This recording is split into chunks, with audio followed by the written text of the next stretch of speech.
अगर आप धरती पर रहकर बोर हो चुके हैं तो अब आप चांद पर जमीन खरीद सकते हैं, लेकिन वहां आप कब से रहना शुरू करेंगे ये मैं नहीं जानता। चांद पर जमीन खरीदने को लेकर कई तरह के सवाल हैं जिनके जवाब लोग जानना चाहते हैं। ऐसे में आज हम आपको बताते हैं कि आखिर लोग चांद पर जमीन कैसे खरीद रहे हैं और वो उस जमीन को कितने में खरीद रहे हैं, या फिर यह केवल एक धोखा या छलावा है।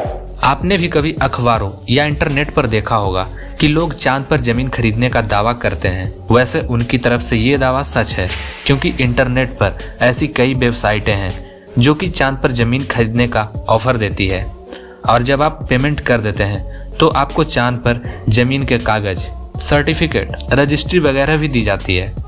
जमीन खरीदने पर आपको उसकी लोकेशन, पृथ्वी से दूरी और उसका नक्शा, उसकी देशांतर इत्यादि भी आपको दी जाती है।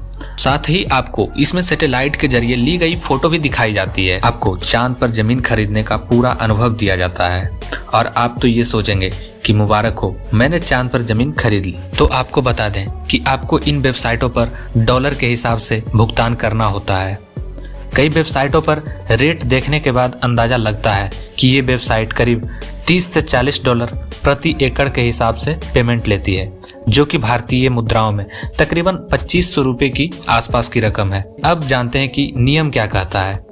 कानून की बात करें तो यह गैर कानूनी है। दरअसल 104 देशों ने मिलकर एक आउटर स्पेस ट्रीटी साइन किया हुआ है, जो कि साल 1967 में साइन किया गया था। खास बात यह है कि इन देशों में भारत का नाम भी शामिल है। अतः अब आपको क्लियर कर दें, चांद किसी भी देश के अंतर्गत नहीं आता है और वहां कोई भी अपना अधिकार जमा नहीं सकता। दरअसल ये वेबसाइटें कोई जमीन नहीं बेचती है, यह सिर्फ एक सर्टिफिकेट देती है जिसकी कोई वैल्यू नहीं होती। ना ही कभी ऐसा हो सकता है कि आप वहां जाकर रह सकते हैं, और इसी चीज का फायदा ये वेबसाइट उठाती है और लोगों को ठगने का काम करती है। इन सब बातों को जानने के बाद आपको कैसा लगा कमेंट में हमें जरूर बताइएगा, और ऐसे ही वीडियोस के लिए चैनल पर बने रहिएगा।